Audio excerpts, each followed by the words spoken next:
नमस्कार। आज मैं आपको कुंजल क्रिया के बारे में बताने जा रही हूँ।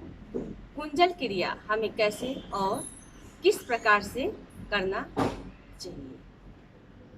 कुंजल क्रिया बहुत ही लाभकारी क्रिया होती है। इसे शोधन क्रिया भी कहा जाता है, जो हमारे आयुर्वेद के 3 दोष हैं, वात, पित्त, कफ के लिए बहुत ही ज़्यादा लाभ प्रदान करता है। कुंजल,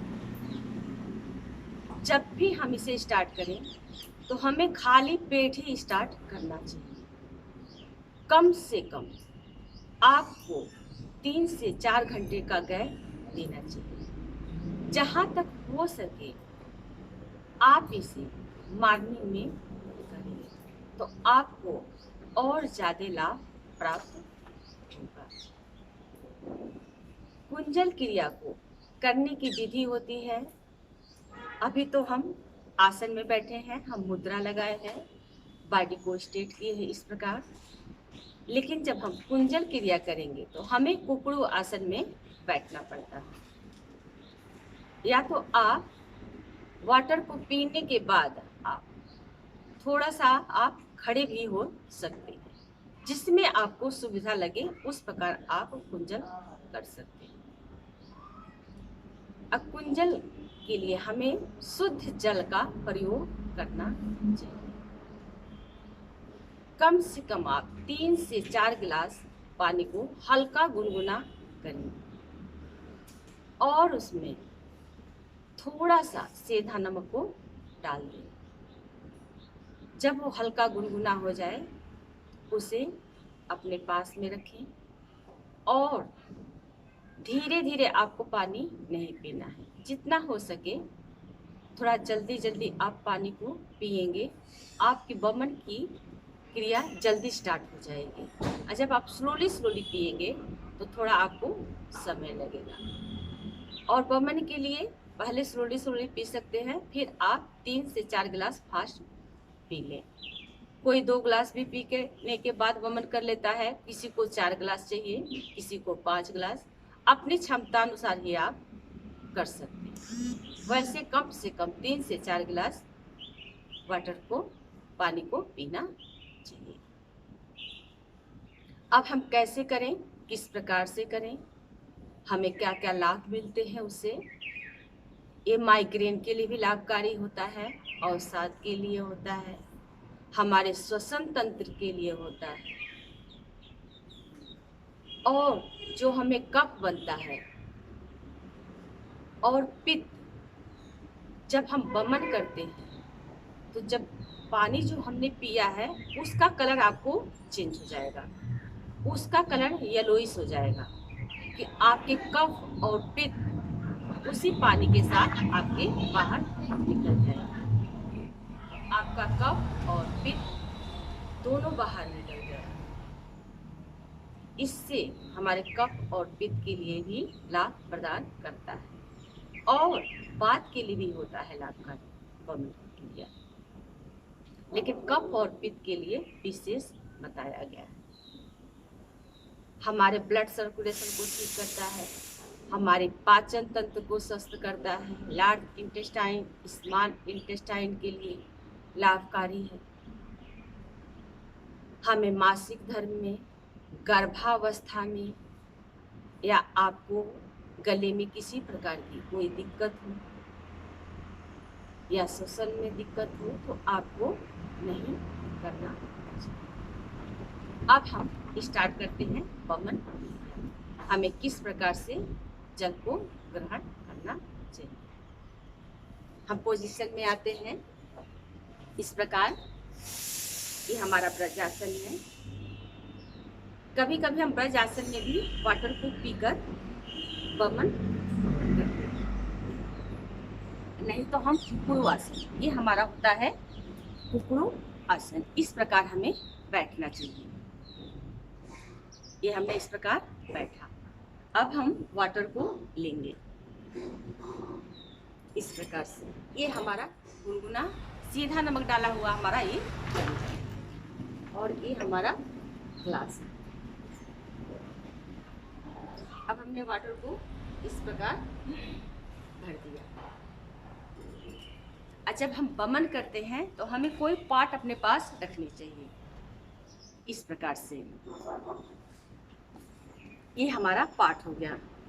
और एक टॉवल आपको रखनी चाहिए। जब आप वमन करते हैं तो आपके नोज से हल्का हल्का पानी निकलता है, ताकि आप बार बार उसे पोंछ सकें।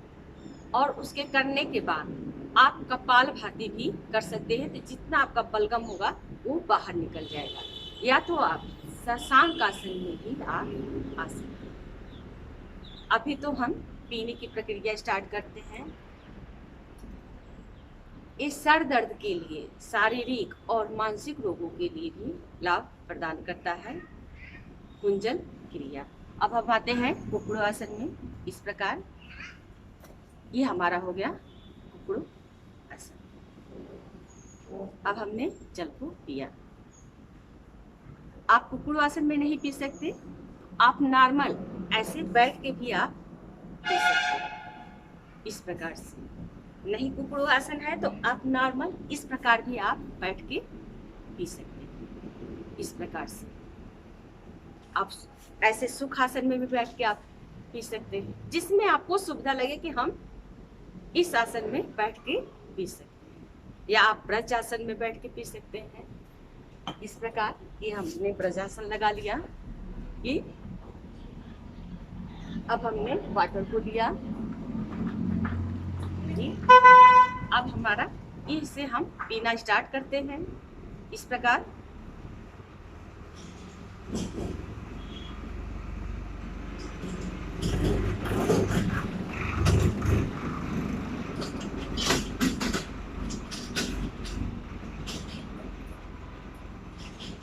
ये हमने 1 ग्लास वाटर को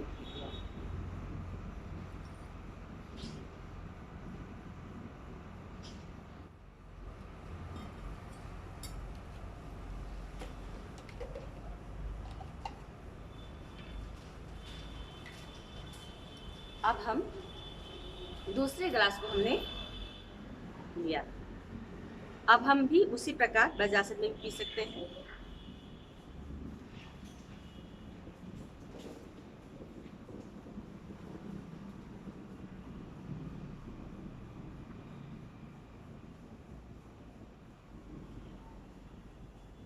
दो ग्लास हमने वाटर को पी लिया।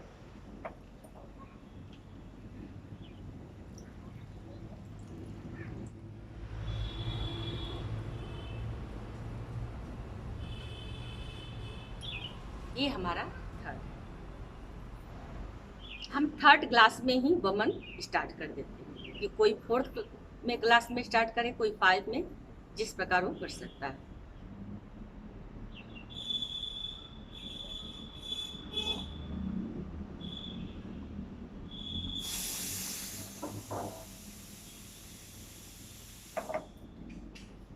अब हम वमन करेंगे इस प्रकार से।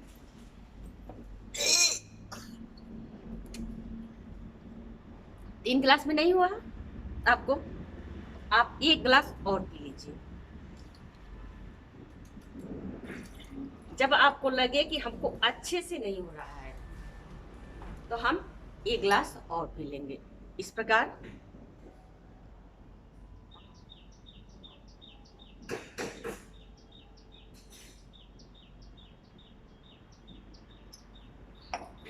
ये हमने पी लिया। अब हम स्टार्ट करते हैं।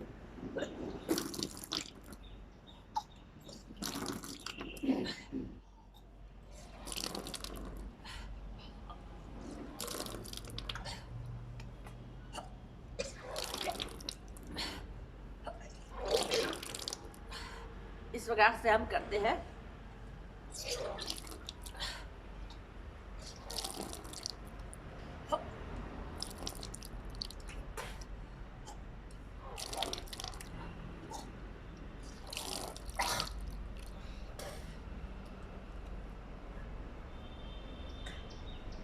ये हमने किया। अभी हमारा पूरा वाटर नहीं निकला है तो हम अपने 2 फिंगर को यूज कर सकते हैं। कोई 2 फिंगर, कोई 3 फिंगर को यूज कर सकता है। इस प्रकार से ऐसे अब हम कुकड़ू आसन बना लेते हैं। एक ऐसे,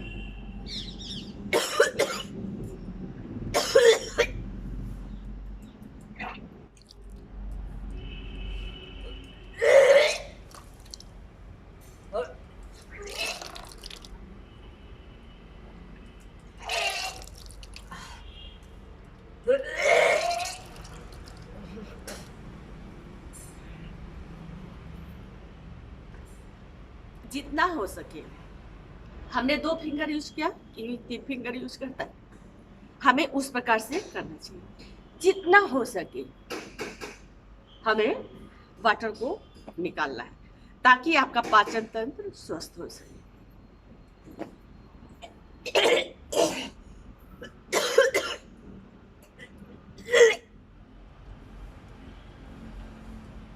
आप इसे हल्का खड़े भी हो सकते हैं इस प्रकार से।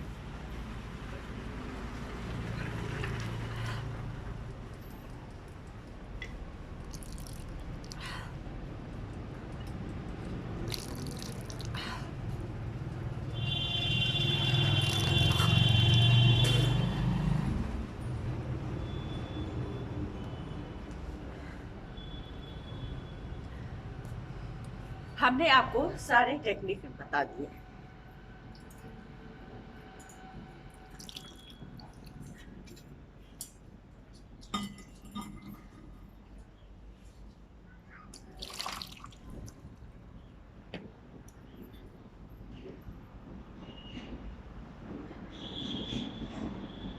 ये हमने कर लिया गुंजन। अब हम इसमें कपालभाति भी कर सकते हैं, वज्रासन। जितना आपका बलगम होगा वो बाहर निकलेगा।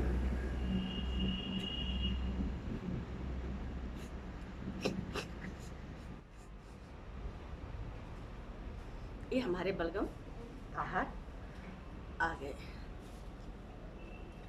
अब हमने इस पार्ट को हटा दिया। अब हम इसमें जो थोड़ा सा वाटर बचा रहता है या आपके सर पे ना चढ़े या नोज में ना आपको दिक्कत हो, तो हमें शशांक आसन में आना चाहिए। इस प्रकार ये हमने टॉवल को यहाँ पे रख दिया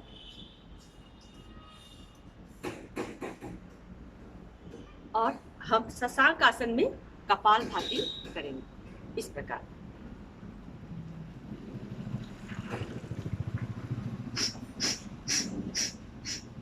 आपके जितने बलगम हैं वो सारे बाहर आएंगे मूंछ के द्वारा।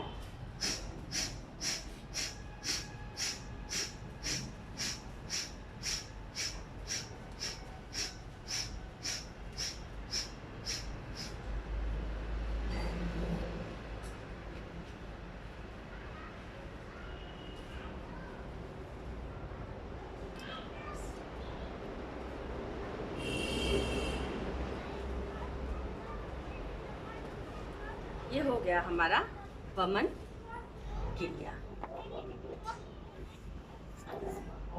अब हम आ जाते हैं अपनी पोजीशन में। जब आप वमन क्रिया करेंगे तो आपके आई से भी हल्का सा वाटर, इसमें घबराने की बात नहीं होती। वो सम टाइम उसके बाद आपके थोड़े बलगम किया।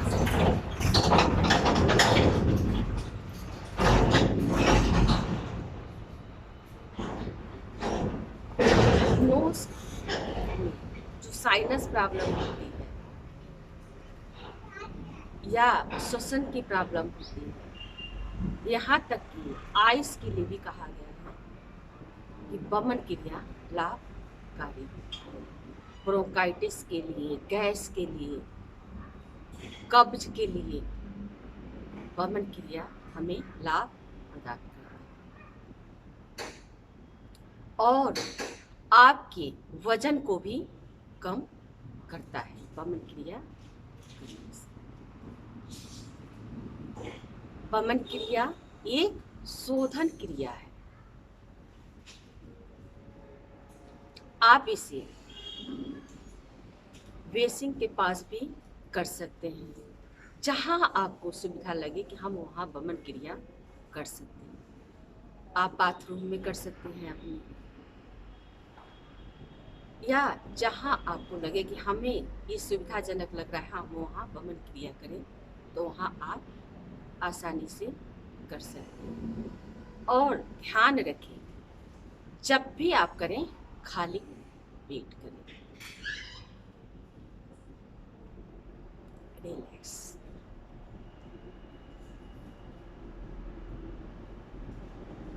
ये हो गया वमन क्रिया। अब हम वृद्धासन में आ गए। हमारा ब्लड सर्कुलेशन अच्छा होता है, स्किन के लिए भी लाभकारी।